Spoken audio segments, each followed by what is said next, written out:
Hai plan-plan netizen seluruh Indonesia dimanapun kamu berada yang kadang komentarnya luar biasa.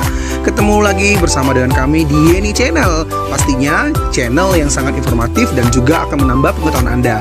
So, kali ini jangan kemana-mana, kita akan membahas topik-topik menarik yang ada di seluruh dunia. Secara sederhana, benua bisa diartikan sebagai daratan luas yang ada di permukaan bumi. Seiring berjalannya waktu dan peradaban manusia, benua dan kontinen akhirnya dibagi dan diklasifikasikan menjadi beberapa bagian besar. Bagaimana asal mula terciptanya benua di permukaan bumi? Nah, kali ini kita akan sama-sama menyelidiki beberapa fakta ilmiah tentang benua. Apa betul dulunya benua itu hanya satu? Berikut fakta tentang asal mula terbentuknya benua versi Yeni Fakta. So, jangan kemana-mana, tetap stay tune di channel Yeni Fakta. Karena bersama Yeni Fakta, kita akan mendapatkan informasi dan pengetahuan dari seluruh dunia. Yang pertama, awalnya bumi terbentuk pada kisaran 4,5 miliar tahun lalu. Untuk memahami bagaimana benua bisa ada, sebaiknya kita menyelidiki dulu tentang asal mula pembentukan bumi. Planet kita ini terbentuk pada kisaran 4,5 miliar tahun lalu. Usia ini didapatkan dari pengukuran dari berbagai macam bidang keilmuan, misalnya geologi, astronomi, kimia, dan juga fisika. Ilmuwan dunia menggunakan tingkat keasinan air laut dan juga usia dari batuan bumi pada kedalaman tertentu maksud kami. Dengan unsur-unsur yang ada, ilmuwan bisa mengetahui jenis dan pekat yang ada pada unsur radioaktif di awal-awal pembentukan bumi. Nah, untuk mineral dan batuan bumi tertua yang diukur oleh ilmuwan adalah 4,5 miliar tahun, dicatat dalam National Geographic. Mineral dan batuan bumi yang diteliti berasal dari Australia. Bukan hanya itu, batuan bulan yang sempat dibawa oleh manusia pada tahun 1969 silam juga memiliki usia yang kurang lebih sama dengan batuan bumi, yakni sekitar 4,5 miliar tahun. Jadi bisa disimpulkan bahwa bumi kita ini berusia sekitar 4,5 miliar tahun. Usia bumi ini sangat penting untuk diketahui agar perhitungan pembentukan benua di masa lampau juga bisa diukur dengan jelas. Faktanya, di era awal-awal pembentukan bumi tidaklah sama dengan beberapa ratus juta tahun setelahnya. Ada banyak perubahan geologi yang dialami oleh bumi di zaman purba, dan perubahan itulah yang membuat terbentuknya beberapa benua besar di muka bumi. Yang kedua, selama miliaran tahun, superkontinen bumi selalu hancur dan terbentuk kembali. Apa itu superkontinen? Superkontinen adalah sebuah daratan yang sangat luas dan hanya diklasifikasikan sebagai satu benua. Nah, di zaman purba, bumi memang hanya memiliki satu benua besar. Namun, keberadaannya seringkali hancur dan terbentuk kembali secara berulang-ulang, seperti ditulis dalam Life Science. Hal ini berkaitan dengan usia bumi yang sudah dijelaskan pada poin pertama. Pada dasarnya, semakin tua usia sebuah planet, maka semakin banyak perubahan yang terjadi pada planet tersebut. Bahkan, bisa terjadi secara masif dan berulang-ulang. Bumi pun juga demikian, mulai dari inti sampai permukaan terluarnya selalu mengalami gejolak di zaman purba.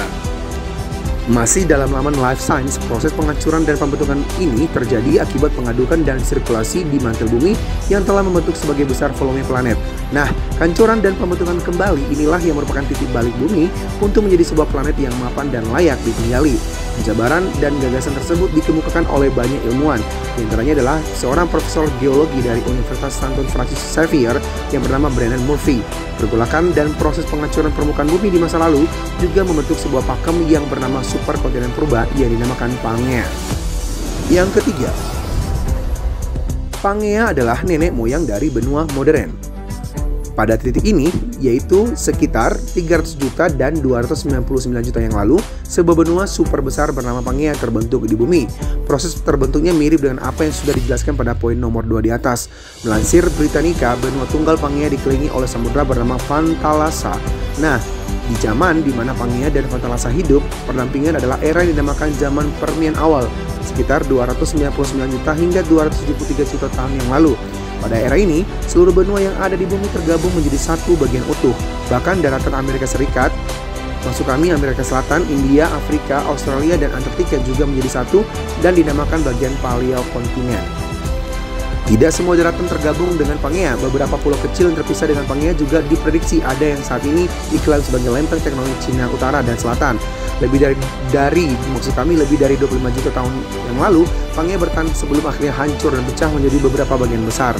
Hancuran Pangea ini sekaligus membuktikan gagasan banyak ilmuwan bahwa keadaan kerak bumi secara umum tidak terlalu aman bagi organisme di atasnya. Bahkan kehancuran dan pembentukan Pangea-Pangea yang lain bisa saja terjadi di masa depan. Nyatanya pergolakan bumi tersebut sering terjadi di masa purba. Yang keempat, Pangea pecah dan terbagi menjadi beberapa benua. Sampailah pada satu zaman di mana Pangea mengalami kehancuran dan perpecahan menjadi beberapa puing benua baru. Menurut laman Geological Survey, sekitar 200 juta tahun hingga 250 juta tahun yang lalu, Pangea mulai pecah secara perlahan. Perpecahan ini sangat lama dan membutuhkan waktu jutaan tahun untuk membentuk benua-benua baru. Seperti yang kita ketahui saat ini, bahwa benua di bumi dibagi menjadi beberapa bagian. Dalam konvensi atau kesepakatan masuk kami, global terbaru, dunia dibagi menjadi 7 benua. Mereka adalah Eropa, Asia, Afrika, Australia, Amerika Utara, Amerika Selatan, dan Antartika. Benua terbesar tentu saja adalah Asia, sedangkan benua terkecil adalah Australia. Lalu, apa yang menyebabkan Pangea pecah dan terbagi menjadi beberapa bagian? United States Geological Survey dalam lamannya menjelaskan bahwa hal ini dipengaruhi oleh keadaan lempeng tektonik bumi yang cenderung tidak pernah stabil. Bahkan kegelisahan bumi di zaman Permian awal dimana sangat masif sampai bisa menghancurkan Pangea. Teori mengenai pergeseran benua baru dikenal pada abad ke-17 dan pada abad ke-20 sudah mulai dipahami secara detail karena didukung dengan teknologi canggih. Pergeseran benua sendiri juga dipengaruhi oleh berbagai macam sebab, diantaranya rotasi bumi. Teori ini didukung dengan beberapa data valid yang diambil oleh ilmuwan di seluruh bagian bumi, termasuk di dasar laut. Yang kelima, bagaimana perubahan benua di masa depan? Sejatinya tidak ada yang tahu tentang masa depan bumi. Namun sains memiliki prediksi cukup mengejutkan di mana masa yang akan datang kemungkinan benua bumi akan kembali bersatu. Ya, gagasan ini bukan tanpa alasan. Setiap 400 sampai 600 juta tahun setelah Pangea terpecah, ia akan kembali bersatu membentuk sebuah daratan tunggal super luas. Melansir Science Alert, superkontinen bumi berikutnya mungkin terjadi pada kisaran 200 sampai dengan 250 juta tahun yang akan datang. Gagasan ini diperkuat dengan teori mengenai pergeseran benua dan lempeng tektonik maksud kami, di mana beberapa bukti di lapangan memang mendukung bahwa kerak bumi kerap bergeser. Nah, akibat rotasi bumi pada rentang waktu ratusan juta tahun, daratan akan dipaksa untuk saling berdekatan satu sama lain. Hal ini mengakibatkan pada satu titik bumi akan kembali mengalami era yang mirip zaman Permian awal, yakni era di mana benua bergabung menjadi satu. Jika memang 400 sampai 600 juta tahun adalah waktu yang dibutuhkan untuk pembentukan Pangea baru, maka di zaman ini manusia sudah berada di tengah jalan untuk menuju dan pembentukan benua baru. Namun tidak ada yang tahu masa depan peradaban manusia. Bisa saja organisme di bumi sudah punah akibat bencana alam yang dahsyat. Nah, demikianlah beberapa ulasan fakta tentang asal mula pembentukan benua versi Yeni Fakta. Semoga ulasan kali ini memberi informasi dan pengetahuan tambahan untuk kita semakin lebih baik. Jangan lupa untuk subscribe, like, komen, share, dan tonton terus channel Yeni Fakta. Karena bersama Yeni Fakta, kita akan mendapatkan informasi dan pengetahuan dari seluruh dunia.